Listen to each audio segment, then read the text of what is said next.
পীর সাহেব মধুপুরী হুজুর, বিশেষ করে জামাতের সহকারী সেক্রেটারি জেনারেল, যিনি বক্তব্য করতে যাবেন নাম ঘোষণার পরে, তিনি দৌড়ে এসে তার কাছে একটা আবদার জানিয়েছেন। একটু জোর করে বলেছেন যে আপনারা ক্ষমতায় গেলে অবশ্যই কুখ্যাত কাদিয়ানীদেরকে রাষ্ট্রীয়ভাবে কাফের ঘোষণা করবেন, এটা আপনার মাইকে বলবেন আজকে। এই আবেদন নিয়ে পিছন থেকে দৌড়ে এসছেন। এই ফুটেজটা, এমনকি এই কথা শুধুমাত্র জামাতের সেক্রেটারি জেনারেল তাকেই বলেন নাই, ওই বিএনপির সালাউদ্দিন সাহেব যে গিয়েছেন তাকেও বলেছেন, বিএনপির উনাকেও বলেছেন যে আপনারা ক্ষমতায় গেলে কুখ্যাত কাদিয়ানীদেরকে কাফের বলবেন, ঘোষণা করবেন, এটা আপনার বয়ানে বলবেন। এই বক্তব্যটা উনি জামাতের সহকারী সেক্রেটারি জেনারেল যিনি, ওনাকেও বলেছেন।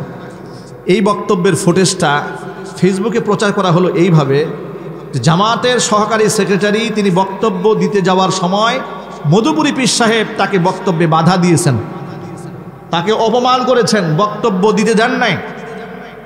পরবর্তীতে এক পর্যায়ে তিনি বক্তব্য দিয়েছেন। নাউজুবিল্লাহ পড়েন। এই যে কুধারণা, এটা কোন পর্যায়ে নিয়ে ঠেলে দেয় সমাজকে, কিভাবে বিভক্তির পথে ঠেলে দেয়। এটা যখন প্রচুর পরিমাণ সমালোচনা হচ্ছে যে জামাতের একজন দাওয়াতপ্রাপ্ত মেহমান, রাজনৈতিক কিংবা আকীদাগত কিংবা দ্বীনি কোনো বিষয়ে ইখতিলাফ থাকতে পারে, সেটা ভিন্ন জিনিস। এখানে তো আহলে হাদিসের প্রতিনিধি গিয়েছে, এখানে সুন্নিদের পক্ষ থেকে প্রতিনিধি গিয়েছে, হেফাজতের পক্ষ থেকে প্রতিনিধি গিয়েছে, বিএনপির পক্ষ থেকে গিয়েছে, জমিয়তের পক্ষ থেকে গিয়েছে, খেলাফতের পক্ষ থেকে গিয়েছে। সকল রাজনৈতিক এবং অরাজনৈতিক ব্যানারে যেহেতু খাতমে নবুয়তের আন্দোলনটা, এটা কোনো রাজনৈতিক বিষয় নয়, এটা ইমানি বিষয়। এখানে সব শ্রেণীর মুসলমানরা একমত কাদিয়ানীরা কাফের, ঠিক না বেরিক জুড়ে বলেন। তো সেখানে একজন সম্মানিত মেহমানকে যিনি দাওয়াত দিয়েছেন, উনি সভাপতি মধুপুরী পীর সাহেব হুজুর, উনি আবার তার দাওয়াতি মেহমানকে কষ্ট দিবেন, তা তো হয় না। এটা যখন ফেসবুকে ছড়িয়ে পড়লো, বিষয়টা খুব ঘোলাটে হয়ে গেল। আমি তথ্যপত্র নিজের থেকে উদ্গ্রীব হয়ে জানার জন্য আমার মনে একটা আগ্রহ তৈরি হলো যে তথ্যটা কীভাবে নেওয়া যায়। আসলে কি মধুপুরী পীর সাহেব হুজুর জামাতের সেক্রেটারি জেনারেলকে বক্তব্য প্রদান করতে বারণ করেছেন কি না, এই বিষয়টা কনফার্ম হওয়ার জন্য আমি খুব কষ্ট করে তার নাম্বারটা সংগ্রহ করেছি। কার নাম্বার? জনাব রফিকুল ইসলাম খান, সরাসরি ওনার নাম্বারটা আমি সংগ্রহ করেছি। সরাসরি আমি ওনাকে হোয়াটসঅ্যাপে কল দিয়েছি, উনি কল ধরেছেন। আমি তখন পরিচয় দিয়ে কথা বললাম, জিজ্ঞেস করলাম যে ভাই আপনাকে কি সত্যিকারার্থে মধুপুরী পীর সাহেব হুজুর স্টেজে আপনাকে বয়ানে বাধা দিয়েছে? তিনি বলেন না তো, আমাকে তো বাধা দেয়নি, বরং আমি বক্তৃতা করতে যাওয়ার সময় তিনি দৌড়ে এসে আমাকে শক্তভাবে একটা আবেদন জানিয়েছেন যে আমি যেন বক্তৃতার মধ্যে এটা তুলে ধরি যে আমরা ক্ষমতায় গেলে কুখ্যাত কাদিয়ানীদেরকে রাষ্ট্রীয়ভাবে আমরা কাফের ঘোষণা করব। এখানে তো ভুল বুঝাবুঝির কিছু নাই। এমনকি পরবর্তী আমি দেখলাম ফেসবুক স্ট্যাটাসের মাধ্যমেও উনি এই ব্যাপারটা সুরাহা করার চেষ্টা করেছেন। শুধুমাত্র একটা কুধারণা সমাজকে কীভাবে বিভক্ত করে, সমাজকে কীভাবে টুকরা করে, আলেমদের ঐক্যের বন্ধন কী করে নষ্ট করে, একটি ঐক্যমত্য পোষণ করা একটা বিষয়। কাদিয়ানীরা, কুখ্যাত কাদিয়ানীরা কাফের, রাষ্ট্রীয়ভাবে কাফের ঘোষণা করতে হবে, এমন একটা সফল আন্দোলন, এমন একটা সাকসেসফুল আন্দোলনকে ব্যর্থ করার জন্য কিংবা সমালোচনায় পর্যবসিত করার জন্য, এমন একটি নুরানি কাফিলার মধ্যে দাগ লাগিয়ে দেওয়ার জন্য সমালোচকরা এখানেও রাস্তা খুঁজে পেয়েছে, ঠিক না ব্যাটিক জুড়ে বলেন। কুধারণা কত মানুষকে জাহান্নামের পথে পরিচালনা করে। কেউ কেউ তো বলতেছেন এত বড় হুজুর দাওয়াতি মেহমানের সাথে খারাপ কাজটা করতে পারলেন, খুব ইনসাফ বলতেছেন। আবার কেউ কেউ লাইভ করে বলতেছেন মধুপুরী পীর সাহেব হুজুর কাজটা খারাপ করছেন, ভালো করেন নাই, তবে ওনাকে মুরব্বী হিসেবে শ্রদ্ধা করে কাজটা ভালো হয় নাই। আবার বলে ওনার ব্যাপারে মন্তব্য করতে চাই না, কাজটা ভালো করে নাই, মন্তব্য করে এরপরে বলছে কাজটা ভালো হয় নাই। এই জন্য কোনো ব্যাপারে নিশ্চিত না হয়ে ধারণা পোষিত করা, আল্লাহ পাক বলছেন ইন্না বা'দাজ জন্নি ইসমুন, অবশ্যই অবশ্যই ধারণা পরিহার করবে। তোমাদের এই অমূলক ধারণাগুলো গুনাহের কারণ হয়ে দাঁড়ায়, কথা ঠিক নেবে ঠিক। এই যে একটা অমূলক ধারণা দিয়ে কত কবিরা গুনাহ যে হয়েছে, কত গীবত হয়েছে, কত শিকায়েত হয়েছে, কত সমালোচনার ঝড় উঠেছে বাংলাদেশে। আল্লাহ আমাদের জবানকে হেফাজত করুক। আরো জোরে বলেন আল্লাহুম্মা আমিন। আল্লাহ নবী সাল্লাল্লাহু আলাইহি সাল্লাম বলেছেন মান ইয়াদমান লি মা বাইনা লাহিয়াইহি ওয়া মা বাইনা রিজলাইহি আদমান লাহুল জান্নাহ।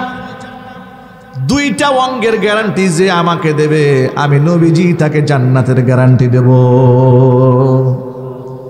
একটা অঙ্গের নাম হচ্ছে মুখ, আর একটা অঙ্গের নাম হচ্ছে লজ্জাস্থান।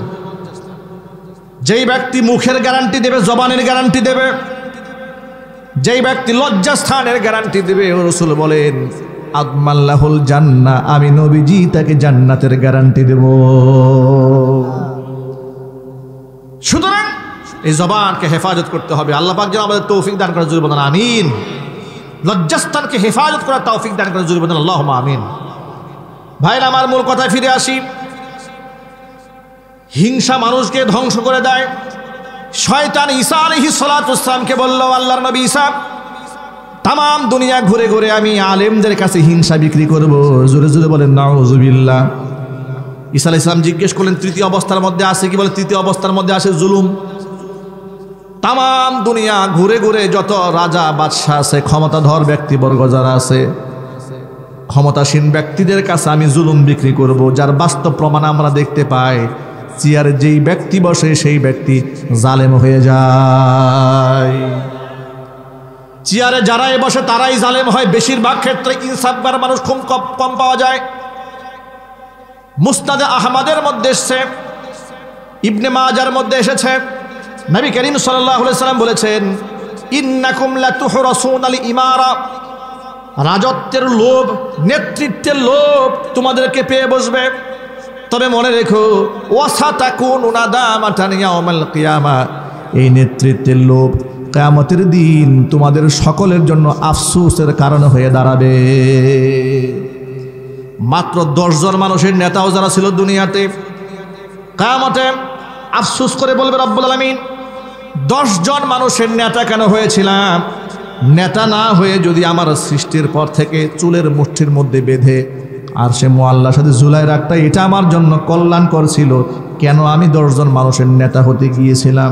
আজকে আমাদের বাংলাদেশের চিত্র একটু তাকায় দেখেন, মানুষের নেতা হওয়ার কত শখ। নামাজ নাই, রোজা নাই, চরিত্র নাই, আখলাক নাই, ইমানদারিতা বলতে কিছুই নাই, নেতা হওয়ার জন্য পাগল। ঠিক না ঠিক জোরে বলেন? প্রয়োজনে নেতা হতে গিয়ে মানুষ খুন করবে। কথা বলেন ঠিক কিনা জোরে বলেন? প্রয়োজনে মানুষ খুন করে ফেলবে। যে চট্টগ্রামের বিএনপির পক্ষ থেকে নমিনেশন দেওয়া হয়েছে এক ভদ্রলোককে, উনাকে প্রতিপক্ষ গুলি করে মেরে ফেলেছে। কেন তাকে নমিনেশন দেওয়া হয়েছে? আরেক পক্ষ দেওয়া হয় নাই কেন? আরে বাবা, নেতৃত্বের মধ্যে এমন কি হলো যে আপনার নেতা হওয়ার জন্য এত পাগল হয়ে গেলেন? এত কি পাওয়া গেল এর মধ্যে? নিঃসন্দেহে এই নেতৃত্ব মানুষকে খেদমত করার জন্য নয়। নিঃসন্দেহে এই নেতৃত্বের মধ্যে এমন কিছু আছে যার জন্য আপনারা মানুষ খুন করতেও আপনাদের দিল কাঁপে না। সেটা কি?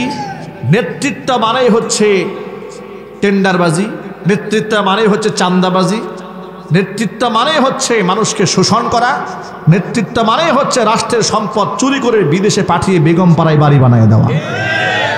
ঠিক না ব্যাটিক জুড়ে বলেন? এই ধরনের নেতৃত্ব যারা করে তাদের নেতৃত্বের মারাত্মক লোভ থাকে। জনগণের সেবকে যদি হওয়া উদ্দেশ্য হয় তো আপনি জনগণকে তো মারতে পারেন না, জনগণকে কাটতে পারেন না। আবার কয়েকদিন আগে দেখেছি যে নমিনেশন দেওয়া হয়েছে কিছু লোকদেরকে বিএনপির পক্ষ থেকে, কিছু লোকদেরকে দেওয়া হয় না। যাদের দেওয়া হয় না, নমিনেশন বঞ্চিত যারা, রাস্তাঘাটের মধ্যে গাড়িতে আগুন দেওয়া শুরু করছে। আরে বাবা, রাস্তাঘাটের লোককে আপনার নেতৃত্ব দেওয়া না দেওয়া, নমিনেশন দেওয়া না দেওয়ার সাথে কোনো শখ রাখে? রাস্তায় আগুন দিয়ে পুরান কেন? যদি বেশি পুরাতে মনে চাই, যার হাতে ক্ষমতা তারে গিয়ে পুরাই দাও। ঠিক না ব্যাটিক যদি বলেন? এগুলো কেন করা হয়? নেতৃত্বের লোক মানুষের ঈমানকে ধ্বংস করে দেয়। আল্লাহর হাবিব সাল্লাল্লাহু আলাইহি সাল্লাম বলেছেন ওয়াসাতাকুনু নাদামাতান ইয়াউমাল কিয়ামা, কিয়ামতের দিন এই নেতৃত্বের লালসা তোমাদের জন্য চরম মুসিবতের কারণ হবে, চরম আফসোসের কারণ হয়ে দাঁড়াবে। আল্লাহ পাক যেন এই নেতৃত্ব থেকে আমাদের সকলকে হেফাজত করেন। জোরে কোন আমিন। মুসলমানের নেতৃত্ব কেমন হতে হবে শোনেন। সাঈদ ইবনে আমির আল জুমাহি রাদিয়াল্লাহু তাআলা আনহু মসজিদ নববীতে আমিরুল মুমিনিন খলিফাতুল মুসলিমিন হযরত ওমর খুতবা দিচ্ছিলেন। এমন সময় সাঈদ ইবনে আমির আল জুমাহি রাদিয়াল্লাহু তাআলা আনহু লাঠি নিয়ে দাঁড়ালেন, দাঁড়িয়ে বললেন, খলিফাতুল মুসলিমিন হযরত ওমর, আপনার নেতৃত্ব আমরা ততক্ষণ পর্যন্ত মানব যতক্ষণ আপনি কোরআন এবং সুন্নাহ দিয়ে রাষ্ট্র পরিচালনা করবেন।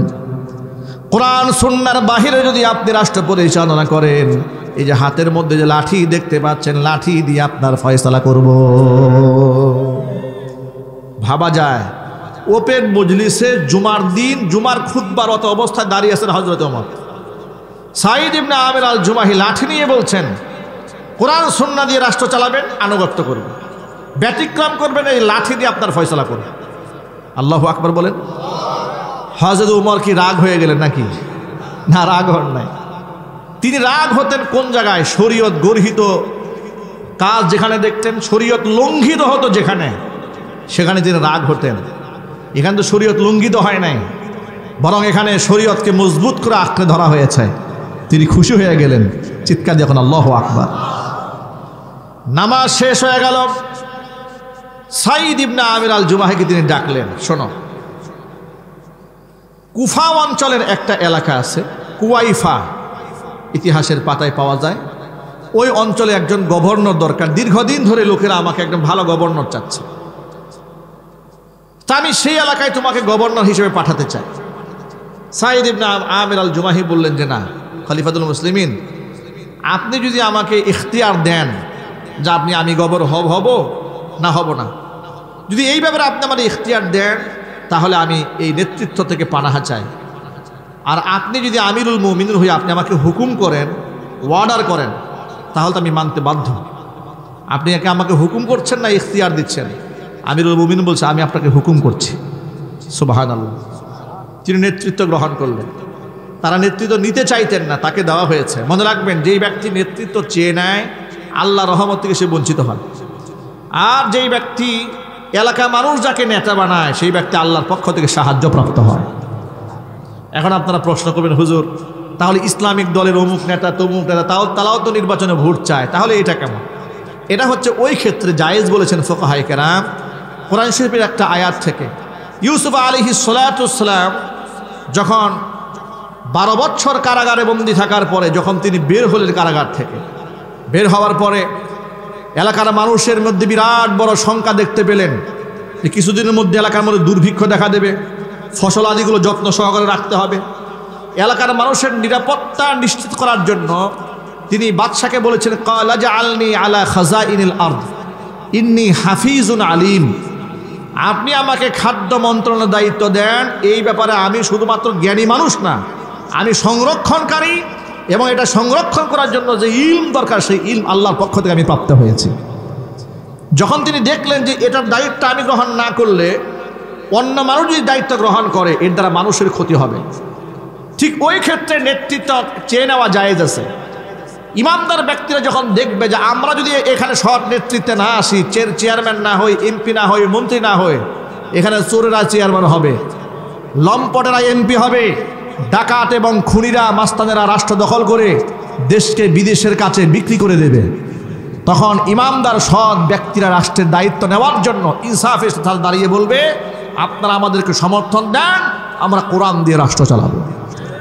ঠিক না? ঠিক জুড়ে বলেন। এই জন্য ওই অংশ না জায়েজ নয়, এটা জায়েজ আছে, কিন্তু শর্ত হলে এটা তার মধ্যে ক্ষমতার লোভ থাকতে পারবে না। ক্ষমতার লোভ যার মধ্যে থাকবে, তার সমাজের নেতৃত্ব দেওয়ার কোনো যোগ্যতা নাই। কথা কি বুঝতে কষ্ট হচ্ছে আপনাদের? মূল কথায় ফিরে আসি। সাঈদ ইবনে আমির আল জুমাহি রাদিয়াল্লাহু তাআলা আনহুকে ওই অঞ্চলের বাদশা বানিয়ে দেওয়া হলো, গভর্নর বানিয়ে দেওয়া হলো। গভর্নর থাকাকালীন ইনভেস্টিগেশন করার জন্য, তথ্য তালাশ করার জন্য একদল টিম পাঠাই দিল হযরত ওমর, যে 1 বছর দায়িত্ব পালন করেছে, একটু খোঁজখবর নিয়ে আসো তো, কেমন চালালো রাষ্ট্রটা, একটু খোঁজখবর নিয়ে আসো। খোঁজখবর নিয়ে এসেছে এবং সাথে সাথে বলে দিয়েছে যে ওই অঞ্চলের দরিদ্র মানুষের একটা তালিকা তৈরি করে নিয়ে আসবে। এবার ইনভেস্টিগেশন করে, তথ্য তালাশ করে পুরো এলাকার মানুষের মতামত নিয়ে এসছে তারা, এবং একটা দরিদ্র মানুষের, অসহায় মানুষের তালিকা নিয়ে এসছে। অসহায় মানুষের তালিকার মধ্যে প্রথম নামটাই হচ্ছে সাঈদ ইবনে আমির আল জুমাহি। তাকে জিজ্ঞেস করা হলো, তদন্ত কমিটিকে জিজ্ঞেস করা হলো যে এটা কোন সাঈদ? তারা বললেন, আপনি 1 বছর আগে যাকে গভর্নর বানিয়ে পাঠিয়েছেন, ওই অঞ্চলে এর চেয়ে গরিব মানুষ আর নাই। সুবহানাল্লাহ, মুখ দিয়ে বের হয় না আপনাদের? বের হবে কেমনে? চোরের শাসন তো আমরা দেখে অভ্যস্ত। ঠিক কিনা বলে? চোর বাটপারদের শাসন দেখতে দেখতে অভ্যস্ত তো, সহজে সুবহানাল্লাহ বের হয় না মুখ দিয়ে। এটা কি কল্পনা করা যায় যে একটা রাষ্ট্রের শাসক ওই এলাকার সবচেয়ে গরিব মানুষ? এটা কি চিন্তা করা যায়? কল্পনা করা যায়? কল্পনাও তো করা যায় না। আমাদের দেশের স্বৈরাচারী যখন হেলিকপ্টার দিয়ে পালাইলো, দুপুরে খাবার খাবার সময় পায় নাই, ছেলেরা ঘরের মধ্যে গিয়া ঢুকে দেখে কি জানেন, কত রকমের আইটেমের খাবার সব রেডি করা আছে।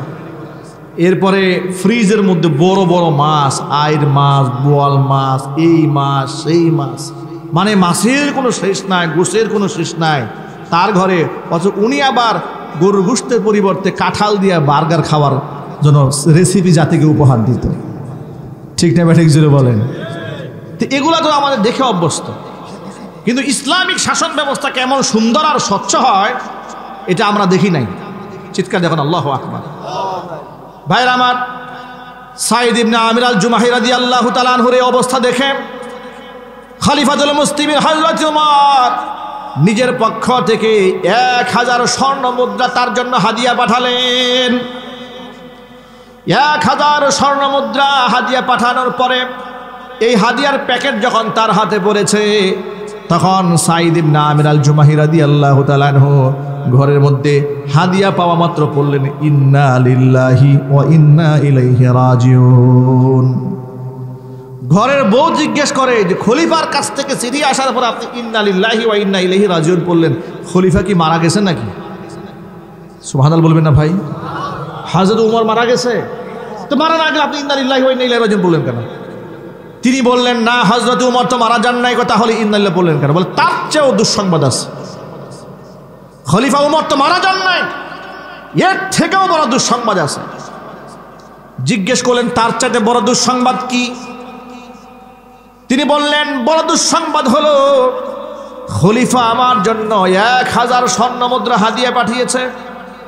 বউ বলতেছে দুঃসংবাদ না, এটা সুসংবাদ। না খেয়ে থাকি, পেটে খাবার নাই, ঘরে ভালো একটা জামা কাপড় নাই গায়ে, চুরির ডাকাতি করতে আমরা টাকা পয়সা ইনকাম করি নাই, তো খলিফা তো হাদিয়াই দিয়েছে, নিলে সমস্যাটা কি? তিনি বললেন, শোনো, আমার বড় ভয় হচ্ছে। তিনি কান্না শুরু করলেন। তিনি বলেন, আল্লাহর জন্য যা করেছিলাম আল্লাহ কি সব দুনিয়াতেই দিয়ে দিল আমাদেরকে? আমার ভয় হচ্ছে, না জানি পরকালে কিছু না পাই। সুবহানাল্লাহ বলবেন না? পরকালের জন্য কিচ্ছু পাবো না, সব আল্লাহ দুনিয়ায় দিয়ে দিবে। এবার তিনি স্ত্রীকে বললেন, শোনো, আমি এই টাকা দিয়ে একটা ব্যবসা করতে চাই, ব্যবসা আমি লাভবান হতে চাই। বউ বলেন, অবশ্যই ব্যবসা করেন, ভালো কথা। তিনি বললেন, মানুষের সাথে ব্যবসা করলে তো লস হবে, এই জন্য আমি মানুষের সাথে ব্যবসা করব না, ব্যবসা আমি তার সাথে করব যার সাথে লস হওয়ার কোনো সম্ভাবনা নাই। বলে, আপনি কার সাথে ব্যবসা করবেন? বলে, আমি ব্যবসা করব আল্লাহ রাব্বুল আলামিনের সাথে। আল্লাহ তাআলা মহাগ্রন্থ আল কোরআনে ঘোষণা করেছেন, ইয়া আইয়ুহাল্লাযীনা আমানু হাল আদুল্লুকুম আলা তিজারাতিন তুনজিকুম মিন আযাবিন আলীম তুমিনুনা বিল্লাহি ওয়া রাসূলিহি ওয়া তুজাহিদুনা ফি সাবিলিল্লাহি বিআমওয়ালিকুম ওয়া আনফুসিকুম।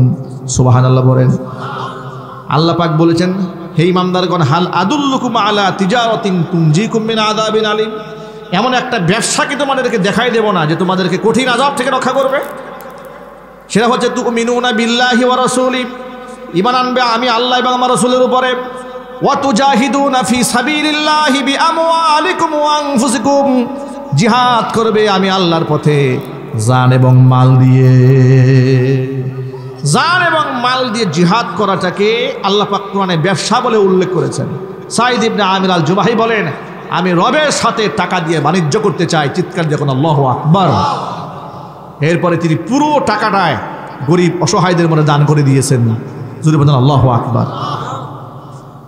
এরকম সৎ নেতৃত্ব সমাজে কায়েম যদি যতদিন না হবে, ততদিন পর্যন্ত এই দেশে জুলুম বন্ধ হবে না, চাঁদাবাজি বন্ধ হবে না, খুন খারাপি বন্ধ হবে না, ধর্ষণ বন্ধ হবে না, সুদ বন্ধ হবে না, ঘুষ বন্ধ হবে না। হাসিনার পতন হয়েছে, বাংলাদেশে ঘুষ বন্ধ হয়েছে। কি বলেন? পুলিশ মনে ঘুষ খাওয়া বাদ দিয়ে দিয়েছে, সরকারি অফিসাররা ঘুষ বাদ দিয়ে দিয়েছে। কোনো কোনো ক্ষেত্রে আগে যা খেয়েছে বর্তমানে তার চেয়ে দ্বিগুণ খাচ্ছে। ঠিক না ঠিক জুড়ে বলেন? এর মানে হচ্ছে আপনি এভাবে পরিবর্তন করতে পারবেন না। পরিবর্তন করতে গেলে ন্যায় এবং ইনসাফগার ব্যক্তিদেরকে দায়িত্ব দিতে হবে, যাদের অন্তরের মধ্যে আল্লাহর ভয় আছে। ঠিক কিনা? আল্লাহ পাক যেন এমন নেতৃত্ব আমাদেরকে দান করেন। কোন কথা বলতেছিলাম মনে আছে তো? ঈসা আলাইহিস সালাতু ওয়াস সালাম জিজ্ঞেস করলেন তৃতীয় অবস্থায় আছে কি? বলে জুলুম। গোটা দুনিয়া ঘুরে ঘুরে সমস্ত শাসকদের কাছে আমি জুলুম বিক্রি করব। ওই সমস্ত শাসকরাই জালেম হয় যারা শয়তানের কাছ থেকে জুলুমের বস্তা খরিদ করে। ওই সমস্ত আলেমরা হিংসুক হয়ে যায় যারা শয়তানের কাছ থেকে হিংসার বস্তা খরিদ করে। ওই সমস্ত ধনীরা বখিল হয়ে যায় যারা শয়তানের কাছ থেকে বখিলতার কৃপণতার বস্তা খরিদ করে। কৃপণ মানুষ নিজে সুখী হয় না দুনিয়াতে, সুখী হবে না আখিরাতে। কোরআন বলে দিয়েছে ওয়ালা ইয়াহসাবান্নাল্লাযীনা ইয়াবখালুনা বিমা আতাহুমুল্লাহু মিন ফাদলিহি হুয়া খায়রুল লাহুম। যে সমস্ত ব্যক্তিরা কৃপণ, আমার সম্পদ নিয়ে যারা বখিলামি করে, তারা যেন ভুলেও এটা ধারণা না করে যে এটা তাদের জন্য কল্যাণকর। বাল হুয়া শাররুল লাহুম। এই সম্পদ, যে সম্পদ নিয়ে তারা কৃপণতা করে, এটা তাদের জন্য অকল্যাণ বয়ে আনবে। সাইয়ুতাওয়াকুনা বিমা বাখিলু বিহি ইয়াউমাল কিয়ামা। এই সম্পদগুলাকে কিয়ামতের ময়দানে সাপ বানায়া দেহের মধ্যে পেঁচায়া দেওয়া হবে। জোরে বলেন নাউজুবিল্লাহ। সর্প চতুর্পাশ থেকে ঘেরাও দিয়ে তাকে ধরবে, কপালের মধ্যে, পার্শ্বের মধ্যে। এরপরে সে সুবল দিবার বলতে থাকবে আনা কানজুকা ওয়া মালুক। আমি তোর সম্পদ, আমি তোর সেই সঞ্চিত ধন যেটাকে তুই অত্যন্ত যত্ন সহকারে ব্যাংকের মধ্যে ঢুকিয়ে রেখেছিলি। ভাইরা, আল্লাহ পাক যেন আমাদেরকে দানশীল হওয়ার তৌফিক দান করেন। দান মানুষের বিপদকে দূরে ঠেলে দেয়। শয়তান মানুষকে কোরআন শরীফে বলেছেন আল্লাহ পাক আশ-শাইতানু ইয়াইদুকুমুল ফাকরা। দান করার সময় শয়তান মানুষের অন্তরের মধ্যে একটা কুমন্ত্রণা দেয়, বলে দান করিস না, টাকা দিস না, দিলে তো টাকা কমে যাবে। আশ-শাইতানু ইয়াইদুকুমুল ফাকরা, বলে টাকা দিলে তুই গরিব হয়ে যাবে। ওয়া ইয়া'মুরুকুম বিল ফাহশা, পক্ষান্তরে আবার খারাপ কাজে টাকা দেওয়ার জন্য উৎসাহ প্রদান করে। আল্লাহ পাক বলেন ওয়াল্লাহু ইয়াইদুকুম মাগফিরাতাম মিনহু ওয়া ফাদলা। শয়তান তোমাদেরকে দারিদ্রতার ভয় দেখায় আর খারাপ কাজে টাকা ঢালতে বলে, আর আমি আল্লাহ তাআলা তোমাদের জন্য ওয়াল্লাহু ইয়াইদুকুম মাগফিরাতাম মিনহু ওয়া ফাদলা, আর আমি আল্লাহ বলি তুমি দান করো, দান করার বিনিময়ে দুইটা জিনিস দেব। একটা তোমাকে তুমি যা দিয়েছো তার থেকে বাড়ায় দেব, আর একটা তোমার জিন্দেগির গুনাহ খাতা আমি আল্লাহ মাফ করে দিব। শয়তানের কথা শুনবো না আল্লাহর কথা শুনবো?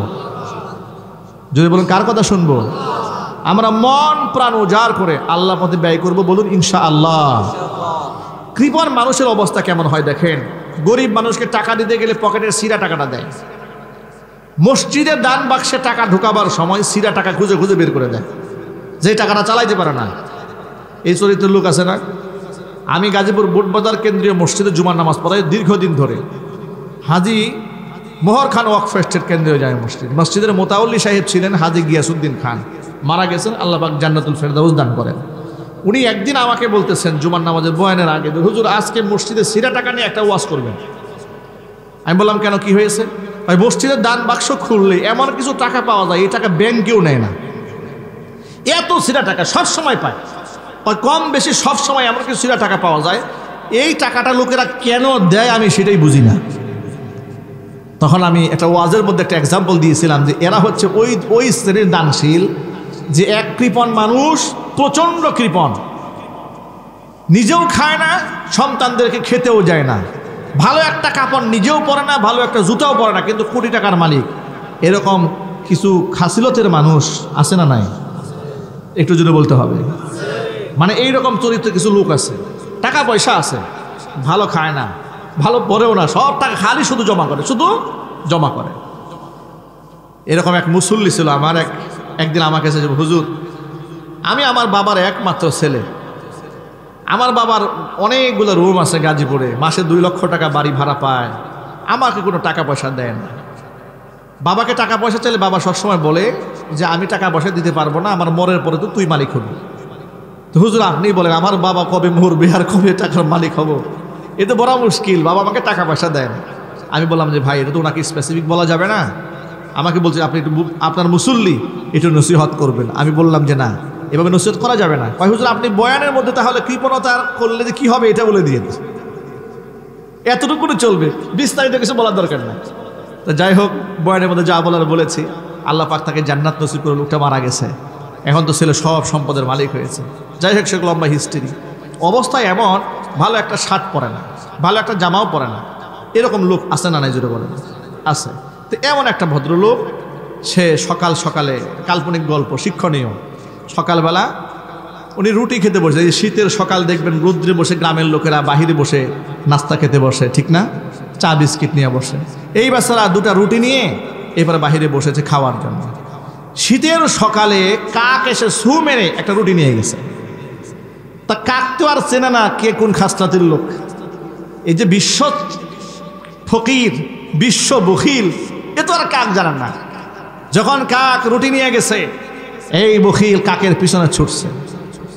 বখিল মনে মনে ভাবে, বেটা তুই আর মানুষ খুঁজে পাস নাই, আমার সম্পর্কে তোর কোনো ধারণা নাই যে তুই আমার কাছে রুটিটা নিয়ে গেলি। ডালে গিয়ে বসে কাক রুটি খাচ্ছে, আর উনি নিচ থেকে ঢিল ছুটতেছেন। কাক নিচ দিকে তাকায়, দেখে লোক তো খুব বেকুতিক লোক, এখানে থাকা যাবে না। কাক রুটি কামড় দিয়ে উঠতে উঠতে উঠতে উঠতে খাল পার হয়ে উপরে চলে গেছে। লোক পেছনে দৌড়াতে দৌড়াতে খাল পর্যন্ত গেছে। এখন খাল পর্যন্ত গিয়ে যখন দেখে আর ধরতে পারলাম না, ওখানে দাঁড়িয়ে বলে, আল্লাহ এই রুটি তোমার রাস্তায় সদকা করে দিলাম। তো অবস্থা এই হয়েছে, এ হচ্ছে কৃপণ দানশীলের অবস্থা। একেবারে ধরতে না পেরে তোমার রাস্তা দান করে দিলাম। যারা সেরা টাকা, পচা টাকা মসজিদ মাদ্রাসায় দান করে, তাদের অবস্থা এমন যে চালাইতে যেহেতু পারলাম না, আল্লাহ তোমার রাস্তা দান করে দিলাম, তুমি চালাই নিয়ে। কোরআন বলেছে খবরদার এইরকম দান করবে না। আনফিকু মিন তাইয়্যিবাতি মা কাসাবতুম, তুমি যা উপার্জন করো এর মধ্যে উত্তমটা আমি আল্লাহর রাস্তায় ব্যয় করো। চিৎকার দেখুন সুবহানাল্লাহ। লান তানালুল বিররা হাত্তা তুনফিকু মিম্মা তুহিব্বুন, তোমরা যা পছন্দ করো যতক্ষণ পর্যন্ত সেটা আল্লাহর পথে ব্যয় না করবে, ততক্ষণ তোমরা কল্যাণ হাসিল করতে পারবে না। এই আয়াত নাজিল হওয়ার পরে আবু তালহা রাদিয়াল্লাহু তাআলা আনহু, তার মদিনাতে দুইটা খেজুরের বাগান এইরকম ছিল যেটা তার চিত্তকে আকর্ষণ করত, বছরে 2 বার ফসল আসতো। এরকম 2টা বাগান এই আয়াত নাজিল হওয়ার পরে আল্লাহর সন্তুষ্টি কল্পে তিনি দান করে দিয়েছেন। তিনি বলেছেন, আমার সম্পত্তির মধ্যে এই 2টা বাগান সবচেয়ে বেশি প্রিয়। আর আল্লাহ কোরআনে বলেছেন, প্রিয় জিনিস দান না করলে কল্যাণ হাসিল হবে না, দুনিয়া থেকে অকল্যাণ কামাইতে এসছে নাকি। এ কথা চিন্তা করে 2টা বাগানই আল্লাহ পরে দান করে দিয়েছেন। আল্লাহ পাক এখান থেকে আমাদেরকে হেদায়েত দান করুক, আমাদেরকে আল্লাহ বোঝার তৌফিক দান করুক। তাহলে আমরা মূল কথায় ফিরে আসি যে শয়তান তামাম দুনিয়া ঘুরে ধনীদের কাছে কৃপণতার বস্তা বিক্রি করে। আমরা কৃপণ হব না, বলেন ইনশাআল্লাহ। 2 নাম্বার, তামাম পৃথিবী ঘুরে ঘুরে শয়তান হিংসা বিক্রি করে আলেমদের কাছে। আমরা হিংসার বস্তা শয়তানের কাছ থেকে কিনবো না, বলেন ইনশাআল্লাহ। নাম্বার 3, তামাম দুনিয়া ঘুরে ঘুরে শয়তান ক্ষমতাসীন ব্যক্তিদের কাছে জুলুম বিক্রি করে। আমরা শয়তানের কাছ থেকে জুলুম কিনবো না, বলেন ইনশাআল্লাহ। আল্লাহ পাক এই রাষ্ট্রের ন্যায়পরায়ণ নেতৃত্ববৃন্দ যারা আছেন, আল্লাহ পাক তাদেরকে ন্যায়পরায়ণ হওয়ার তৌফিক দান করেন। শাসক গোষ্ঠীকে আল্লাহ পাক ইনসাফগার বানান। একটু জোর আওয়াজে বলেন আল্লাহুম্মা আমিন। একটা হাদিস বলবো, শিক্ষণীয় হাদিস, এরপরে আমরা আলোচনা শেষ দিকে নিয়ে যাবো। এই পয়েন্টটা খুব গুরুত্ব সহকারে মনে রাখবেন, বলেন ইনশাআল্লাহ। হুজুরের খাদেম আনাস ইবনে মালিক রাদিয়াল্লাহু তাআলা আনহু, তিনি বলেন, নবী করিম সাল্লাল্লাহু আলাইহি ওয়াসাল্লামের মজলিসে আমরা বসে আছি হুজুরের সাথে। এমন সময় নবী আমাদেরকে বললেন, ইয়াতলু আলাইকুমুল আনা রাজুলুম মিন আহলিল জান্নাহ, এই মুহূর্তে তোমাদের মাঝে একজন জান্নাতি ব্যক্তি প্রবেশ করবে। এই কথা শোনার পরে আনাস ইবনে মালিক বলেন, আমরা সকলেই একটু আগ্রহ ভরে বসে আছি, জান্নাতি মানুষ প্রবেশ করবে। কি বলেন, এটা একটা মজার ব্যাপার না? আগ্রহের ব্যাপার তো, কিউরিসিটি নিয়ে বসে আছি, আগ্রহ নিয়ে বসে আছি। আশ্চর্যের ব্যাপার হলো, তাকিয়ে দেখলাম, ইদ তলা আলাইনা রাজুলুম মিনাল আনসার তানতিফু লিহিয়াতুহু বিউদুইহি ওয়া ক্বাদ আল্লাকা নালাইহি বিয়াদিহি শিমাল। আশ্চর্যের ব্যাপার হলো, জান্নাতি ব্যক্তি প্রবেশ করার কথা বলার পরে বিখ্যাত কোনো সাহাবী প্রবেশ করলেন না, যেমন আবু বকর, ওমর, ওসমান, আলী, তালহা, জুবায়ের, সাদ বিন আবি ওয়াক্কাস, আব্দুর রহমান ইবনে আউফ, আবু হুরায়রা। এই ধরনের বিখ্যাত কোনো সাহাবী, মাশহুর, এরকম কেউ প্রবেশ করলেন না। একেবারে সাদা মাথায় একজন আনসারি সাহাবী প্রবেশ করলেন, অখ্যাত ব্যক্তি। ইদ তলা আলাইনা রাজুলুম মিনাল আনসার তানতিফু লিহিয়াতুহু বিউদুইহি, ওযু করে এসছে, ওযুতে দাড়িটা ভেজা। ওয়াকাদ আল্লাকা না আলাইহি বিয়াদিহি শিমাল, বাম হাতে জুতা ধরে দাঁড়ায় আছে। সুবহানাল্লাহ বলেন। চিত্রটা একটু ব্রেনে ভাসান, একবারে কল্পনা করেন বিষয়টা, যে রসুলের সামনে একটা ব্যক্তি প্রবেশ করেছে, বাম হাতে জুতা নিয়ে দাঁড়িয়ে আছে, ওযুর পানিতে দাড়ি ভিজে ভিজে পড়তেছে। হুজুর বলেন এই লোকটা আল্লাহর জান্নাতি মানুষ, চিৎকার দেখুন আল্লাহু আকবার। গেল প্রথম দিন। দ্বিতীয় দিন আনাস ইবনে মালিক বলেন আবার একই ঘটনা। হুজুর বললেন এই মুহূর্তে তোমাদের মাঝে একজন জান্নাতি ব্যক্তি প্রবেশ করবে, আমরা অপেক্ষায় রইলাম জান্নাতি ব্যক্তিটা কে হবেন। কিছুক্ষণ পরে তাকায় দেখলাম গতকাল যেই লোকটা প্রবেশ করেছিল আনসারী, ওই একই লোক আজকেও প্রবেশ করেছে। গেল দ্বিতীয় দিন। তৃতীয় দিন আবার হুজুরের পাশে বসে আছি আমরা, রসুল আবার বললেন এই তোমাদের মাঝে এখন একজন জান্নাতি ব্যক্তি প্রবেশ করবেন। আমরা অপেক্ষায় রইলাম জান্নাতি ব্যক্তি দেখার জন্য। তৃতীয়বারও দেখি ওই একই ব্যক্তি প্রবেশ করেছে। তিনটা দিন আল্লাহর নবী জনৈক আনসারী ব্যক্তিকে জান্নাতি ব্যক্তি হিসেবে ঘোষণা করেছেন। আমলটা তো দেখা দরকার, কি একটা এমন আমল আছে। আব্দুল্লাহ ইবনে আমর ইবনুল আস রাদিয়াল্লাহু তাআলা আনহুমা তিনি বলেন, আনাস ইবনে মালিক বলেন আব্দুল্লাহ ইবনে আমর ইবনুল আস তিনি তখন এতটাই কিউরিসিটি পরায়ণ হয়ে গেলেন, এত বেশি তার মধ্যে আগ্রহ জন্ম নিল যে উনি এমন কি আমল করে যে কোনো মূল্যে আমাদেরকে এই তথ্য উদ্ঘাটন করতেই হবে। এমন কি আমল করেন যেটা আমরা করি না, উনি জান্নাতি ব্যক্তি হয়ে গেছেন, এটা আমাদের জানতে হবে। তিনি একটা কৌশল অবলম্বন করে ওই আনসারি ব্যক্তিকে বললেন যে ভাই আমার বাবার সাথে একটু ঝগড়া হয়েছে, আমি বাড়ি যাব না, 3 দিন নিয়ত করেছি, তো 3টা দিন কি তোমার সাথে তোমার বাড়ি থাকা যাবে? আনসারি সাহেব বললেন কোনো অসুবিধা নেই, চলুন আমার সাথে। 3 দিন 3 রাত তার সাথে অবস্থান করলেন, তার কার্যক্রম দেখলেন। সব দেখার পরে 3 দিনের মাথায় এবার সর্বশেষ দিন, এবার তিনি সংখ্যা ভেঙে জড়তা ভেঙে বলেই ফেললেন যে ভাই আসলে আমার বাবার সাথে কোনো জ্ঞানজাম হয় নাই, এটা আমি একটা কৌশল অবলম্বন করেছিলাম তোমাকে দেখার জন্য, তোমার মধ্যে বিশেষ কোনো আমল আছে না। কিন্তু বিশেষ কোনো আমল তো দেখতে পেলাম না, কিন্তু আল্লাহ নবী তোমাকে 3 দিন জান্নাতি ব্যক্তি বলে ঘোষণা দিয়েছেন। ওই মুহূর্তে এই আনসারী সাহাবী যে কথাটা বলেছিলেন, এটাই হচ্ছে আমাদের আজকের আলোচনার সাথে সামঞ্জস্যপূর্ণ। খুব খেয়াল করে পরের অংশটা খেয়াল করবেন। আনসারী সাহাবী জবাব দিয়ে তখন বললেন শোনেন, আনা লা আজিদু ফি নাফসি গিশান লি আহাদিম মিনাল মুসলিমিন, দুনিয়ার কোন মুসলমানের জন্য, মুসলমানের প্রতি আমার অন্তরের মধ্যে কোনো বিদ্বেষ আমি রাখি না। 1 নম্বর আমল। 2 নম্বর, ওয়ালা আহসুদু আহাদান আলা খাইরিন আতাহুল্লাহু ইয়াহু, এই পৃথিবীর কোনো আল্লাহর বান্দাকে ওই সম্পদ নিয়ে আমি হিংসাও করি না যেই সম্পদ আল্লাহ পাক তাকে দান করেছেন কিন্তু আমাকে দান করেন নাই। জোরে বলেন সুবহানাল্লাহ। আমি কাউকে হিংসাও করি না, কোনো মুসলমানের উপর বিদ্বেষ রাখি না। এই 2টা আমল আমি সব সময় করি।